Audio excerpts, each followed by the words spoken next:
We have heard that masturbating is something completely normal, but to what extent? How many times a day?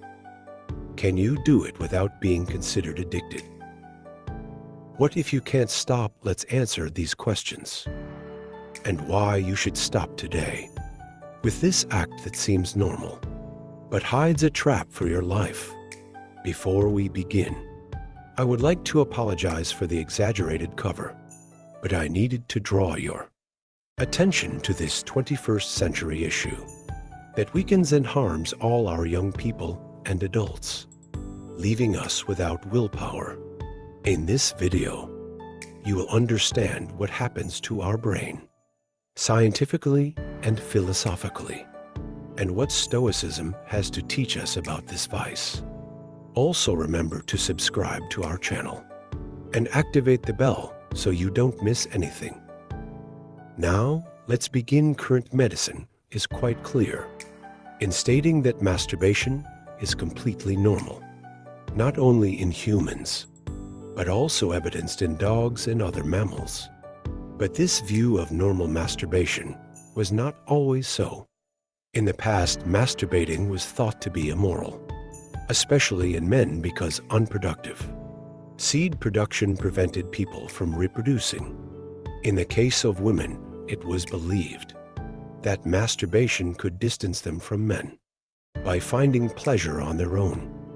And without assistance to this moral burden was added the physical burden, stating that masturbation caused diseases, so it was not advisable to practice it at all.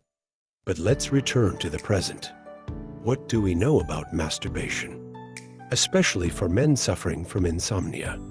What is known is that it induces sleep. The French Institute of Health and Medical Research concluded that the male brain deactivates sexual desire after orgasm, the cerebral cortex, the area responsible for conscious thought, goes to rest once the man reaches climax. This, in addition to nullifying the desire to continue having sexual relations, facilitates sleep. Therefore, many men fall asleep after sexual activity. But what is the problem? So what is wrong? Well, hidden in one of its benefits is a trap. And if you frequent this channel, you'll see what I am talking about. Masturbation releases dopamine in your brain. This hormone is responsible for making us feel better, providing calm relief from stress, reduction, and a sense of reward. This is caused by dopamine and is so pleasurable that some people become addicted. The Diagnostic and Statistical Manual of Mental Disorders Incorporated. Hypersexuality disorder. This classifies excessive masturbation under the category of obsessive-compulsive disorder, another vice that leads to mental and also familial destruction. In many cases, you won't be able to control yourself, and you become a slave to yourself, a victim of lack of control, thus seeking relationships with prostitutes, with multiple people, and as we saw in a previous video, excessive consumption of pornography. These are ways that a dopamine-saturated brain finds to obtain pleasure. Pay attention.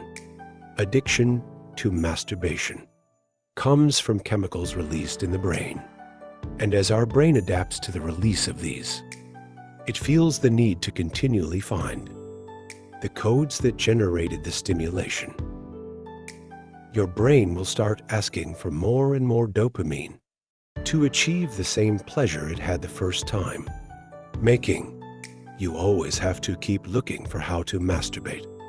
Again, this reaches an exaggerated point when your brain realizes that the release of dopamine is excessive and begins to block receptors in an attempt to stop you. As a result, the person performs the pleasure act. In this case, masturbates, but gets nothing, which frustrates them more than they already were.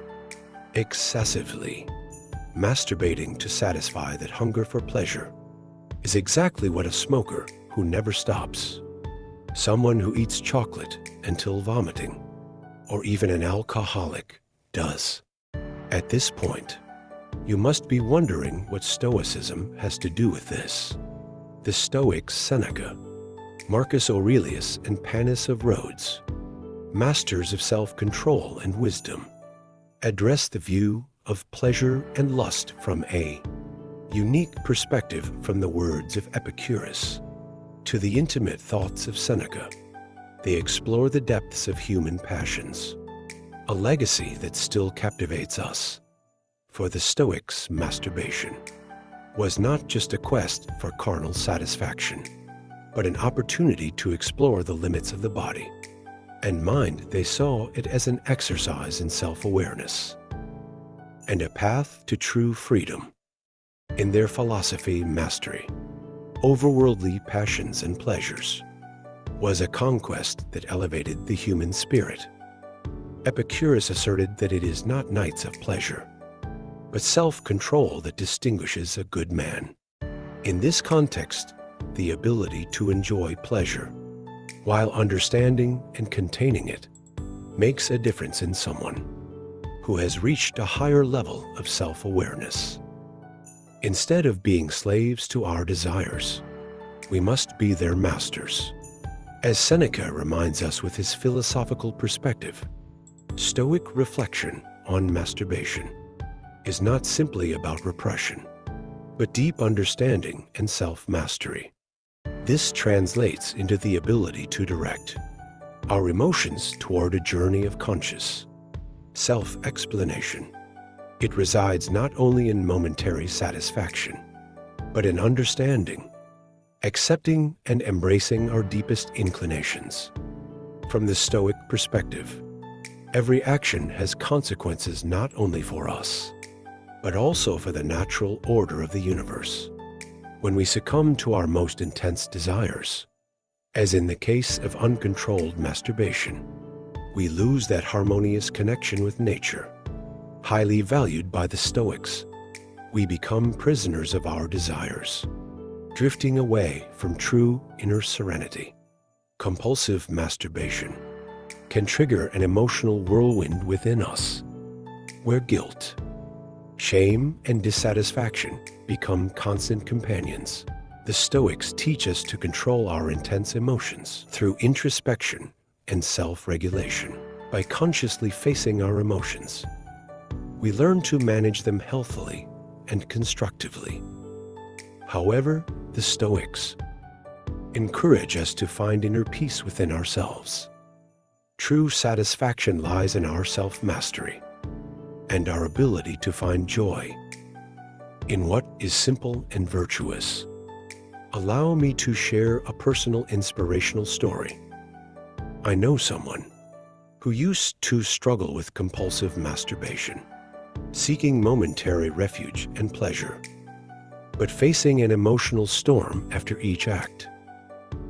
Immersing themselves in Stoic teachings and practicing self-control and self-regulation, this person underwent a profound transformation. They learned to confront their desires and emotions, consciously finding true joy and self-control. They now live a life of inner peace and authenticity, free from the slavery of momentary desires.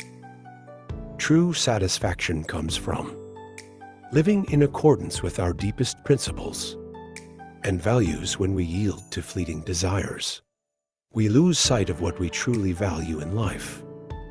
Compulsive masturbation can distance us from our noblest purposes and veer us away from the true happiness found in virtue and inner peace. By practicing meditation and mindfulness, we can promote the mental serenity needed to resist temptations and face our emotions healthily. This compulsion becomes an obstacle to mental serenity, dragging us into regrets and steering us away from the peaceful peace found in self-control and moderation. My friend, what are you doing with your life? Do you think sitting at home and watching those videos and taking pleasure with your hands can make you confident, successful. And do you think, after wasting your time and energy on those bullshits, can attract women, or if you're a woman, then do you also think you can attract men? No, never. So my friend, think wisely. And I want you to write in the comment that I'm a powerful person. I have control over my mind. I choose to do what motivates me. I choose to do what improves me. Thanks for staying with me. You can like the video and subscribe for more. Thanks for watching.